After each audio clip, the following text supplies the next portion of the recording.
Welcome once again to How to Relate to Anyone. Here is Dr. Orv Owens. Well, I'm hoping that you're online with me today to hear something that's going to change your life. It's that kind of thing, and I can actually say that because it's changed so many lives over the last 452 years that I've been teaching this stuff. And that is reading fear motivations. If you can read your client's fears, if you can read your employees' fears, if you can read your spouse's fears and do something about it, it makes for a good relationship. Lifts people up, opens them up. Everything that's positive happens once we are above that line, that fear line that we talked about in earlier lessons. So what we want to do today is reading fear motivations and then basically applying what you've already learned on how to conquer fear once you recognize it. With clients, you ask questions that lead them out of their fears. With employees, you do the same thing. Put everything in question format because questions open minds and fear closes minds. If you can get that concept solid in your mind, you will never try making a statement to help people conquer fear, because it's not going to do it. It'll just reinforce, well, that sounds fine for you, but it's not okay for me, type thing. So to be able to ask questions that create enough curiosity that it opens people's minds is what puts them in a position where they can accept change, accept the new thought process, can accept the value of that which you're offering, all of the things you want to sell or to convince people of happens when you get their mind open. A closed mind with psychological blocks or defense mechanisms only allow information to come through that they already believe to be true. So if I believe you're trying to cheat me out of my money by charging me too much for those apples or whatever you're selling, if I believe that, you can give me an apple and I'll still say, what are you trying to do? You're trying to get me to pay all that money for your apples by giving me an apple? What do you think you can buy me off with an apple? You know, the block's there. But if you were to say to me, if I could show you how tasty these apples are and what a great pie they will make and whatever, would you be interested in trying an apple to see if it is what you're really looking for and wanting and desiring for your apple pie? Would you be interested? Question to open minds. Can I say no to that question? I'm shopping for apples. He's not trying to sell me an apple. He's trying to show me how tasty this apple is. So sure, I'm going to try the apple. And if it's everything he says it is, I'll probably buy the apples. What we don't do often is we say, you need this, or this will take care of you. Or if you do this, this will do it for you. And it's all statements as salespeople and as managers, and it turns people off because you're pushing something on me and I don't believe it's true. Because I don't believe it's true, I set up defense mechanisms. Defense mechanisms make sure that I don't buy that which you're selling. And incidentally, in a management role, every concept that you're teaching is a sales job. Every example of what we're trying to accomplish is a sales job. So if you understand that you're a salesperson as well as a manager, and if you can sell what you want to accomplish, then people will stretch to meet your expectations. And you do it with questions instead of statements. So every thought is projected, and you must read what that thought is. Reading a fear motivation is sometimes difficult because we think it's reality, when in fact, fear is always a projection. You can't be afraid of an accident you had yesterday. You don't want to be afraid you might have another one today.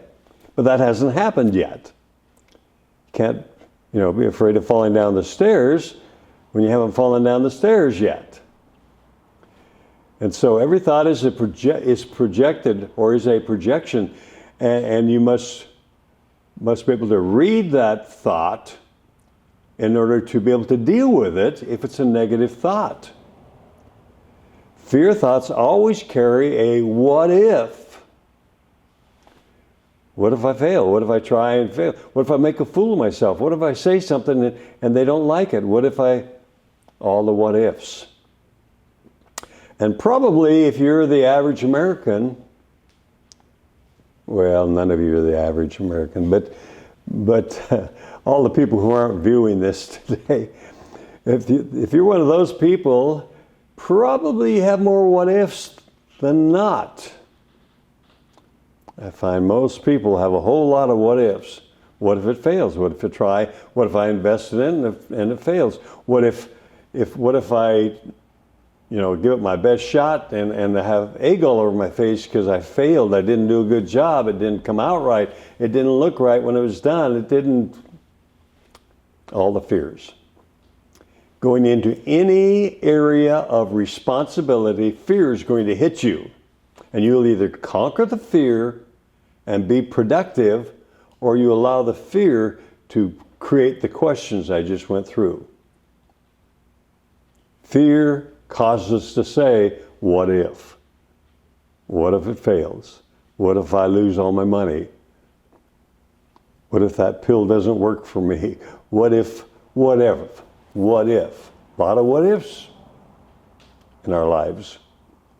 You start thinking about how many what ifs you've had in the last 24 hours, and you might be surprised how often you've said what if. And basically what if says, I'm not sure this is true. This is below the line thinking. I'm afraid this is a misconception, a misleading thing. I'm afraid I'm going to commit to something and it's going to fail. I'm afraid. Fear motivation always causes questioning, and the questioning is from a possible failure scenario. That's the thought process you need to go through. Is the questions I'm asking a concern about failure, or is the question, how can I succeed? More people ask about the failure aspect of a decision than they do about the possible success of that same decision. Because basically we're a fear-motivated population. We look at the downside first. What if? And so in dealing with that, reading fear motivations in your prospects as a salesperson, in your employees as a manager, and lifting them above those fears will increase your productivity, increase your closing ratio, and increase your referral business. And all three of those are profitability. Turn that into profitability. So the what if has to be, what can I do to be successful, as opposed to what if I try this and it fails? It's real simple. If you try something and it fails, then do it again until you get it right. You start programming failure, that's all you'll have. And then you'll try once, try twice, 3 times for good measure and give up. How many things have you tried in your lifetime that you tried a few times and then finally gave up? That's just not me. I just can't do that. Well, yes, you can. I would tell you, you can do it. You just didn't stick with it long enough. So fear thoughts always carry the what if, and so take a moment before responding to any negative situation in your life, any questioning or hesitations, to commit to something, take a moment before responding to any of the negatives to determine, is it a fear behind the questioning? Am I experiencing a fear that's holding me back? Or am I asking a question that helps me achieve whatever we're talking about? One helps me achieve, the other helps me be defensive and protect myself. One is fear motivated, the other is positive, love motivated, and productive oriented. Turn your comments into questions to pull your clients out from behind their psychological blocks. Their fear causes them to have psychological blocks, and those blocks cause them to be defensive and hold up those hands. Well, they don't hold up the hands, they hold up blocks that you can't see, but they're blocks, and they're there. So when you turn your comments into questions, it causes people to come out behind those blocks and say, because you're saying, what if? Well, now I have to give an answer to that question. In management, here's a block. I don't think this is going to work out. I don't think I can do this. I've been in a situation where I've tried this before and failed. That's a fear motivation.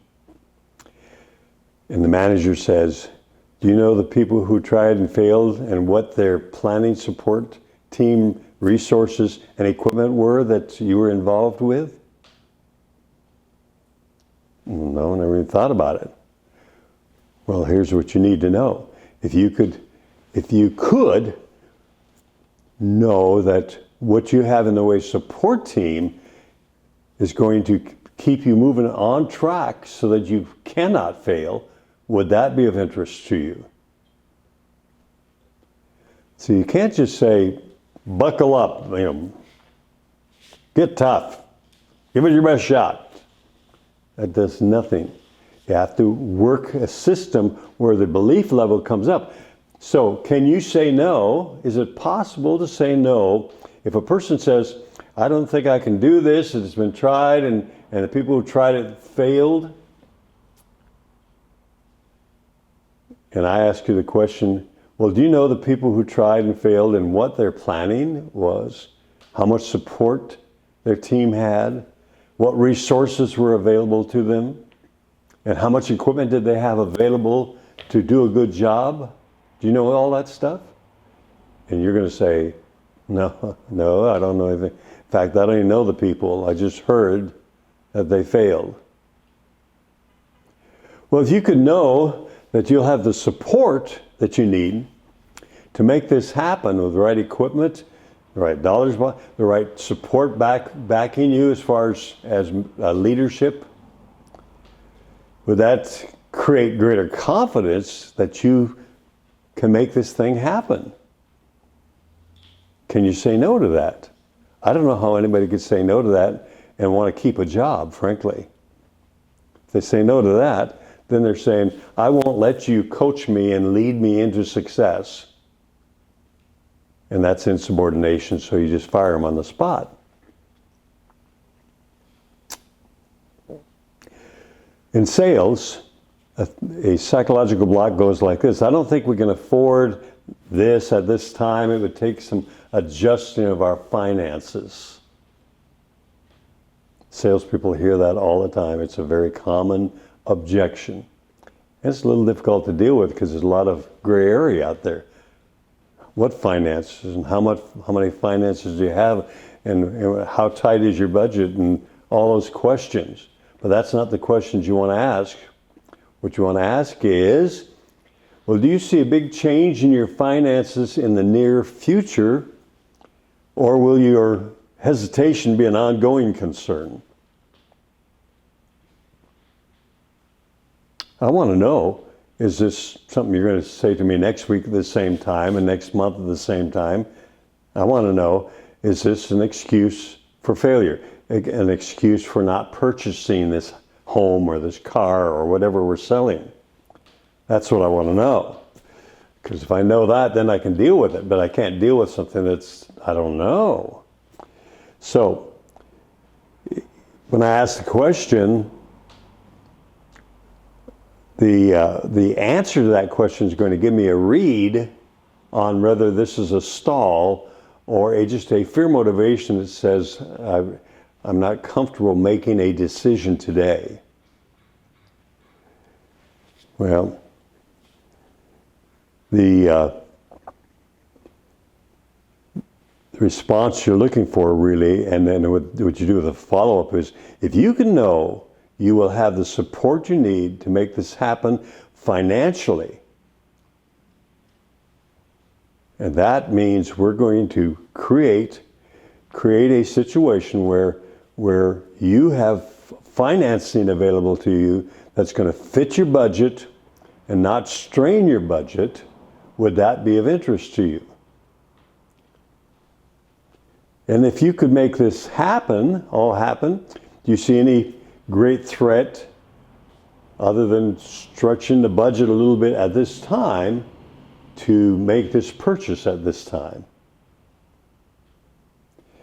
So I give an easy way out, because now they feel they can take the risk without failure as a result. Asking the right question creates a positive response. And the follow-up then is a second question that nails it down. You don't nail it down on the first question. You don't say, if I could show you a way you can afford it, would you be interested? Well, maybe. But if I say, if you could meter this out in a way so that it's not a strain on your budget, it fits in with your budget, maybe tightens the belt a little bit, but you get this beautiful home or this lovely car or whatever we're selling, and then start enjoying the benefits of your hard work and your investment, and allowing your investment to grow in this home, or whatever the sales presentation is. Would that be something you'd be at least interested in talking about? And if I could show you a way that you can make this happen by proper budgeting and working around, we can make this happen, would that be of interest to you? You have to do a 2-shot and sometimes 3-shot question, and closing question. And what you want to do in the first question is open the mind, get them out from behind the psychological block. I know you want this car. I mean, you've told me it's your perfect color, it's your perfect car, it would fit your family needs, and you need a car right now because your car's falling apart and you're spending more money on your old car than it's worth. So all the things you've told me are reasons to buy. So I know where you are. You need a car. If I could show you a way that you can fit it into your budget, would that be of interest to you? Well, it's hard to say no to that. And then when you say no to that, then I'm going to say, if you could pay this kind of a down payment, or if we could delay the down payment, or if we could stretch out the payments an extra year and lower the payments to fit your budget, can you see how that would work for you? You can do all kinds of creative things financially for a client if they definitely want to buy. People do it all the time. But a whole lot of sales are lost because the salesperson is not creative enough to give a way out. Reading the fear motivation, what is the fear, and how do you open their mind so that they can see a way out from behind that fear? When you do that, you turn a prospect into a client. And when they're a client, then you work through. You cross the T's and dot the I's and cut back on your commissions and whatever else it takes to make the sale. You make the sale. And in management, you cause things to happen and you encourage that person until they believe they can achieve. Part of your job as a manager is to sell people on their natural abilities that they need to work at turning into capabilities. Capabilities are the developed natural abilities. We all have this huge amount of natural abilities, but most of us have developed about 25% to 30% of our capabilities. And everything above that line is natural ability lying dormant, not even being used. So you can take an employee who's struggling a little bit and encourage them by saying, you haven't even tapped what you have in the area of natural ability, and I want to help you tap that and turn it into capabilities. So you are a capable person, which, creates high level of productivity. And you know what happens with high levels of productivity? You can achieve more, and when you achieve more, you're rewarded for it. So here's the thing. Reading fear motivations, asking questions to open people's minds, and giving them an escape from the fear that's holding them back from making a positive decision makes you a highly productive manager and salesperson and friend. You can even encourage people to take a bath when they really should. Yeah, time for a bath or shower. That's supposed to be a little humor there at the end. So, be a reader of people's fears. Lift them above their fears by asking questions, not making statements, and lead them into a positive decision that fulfills their wants, their needs, and their desires. When you do that, you're a highly productive leader.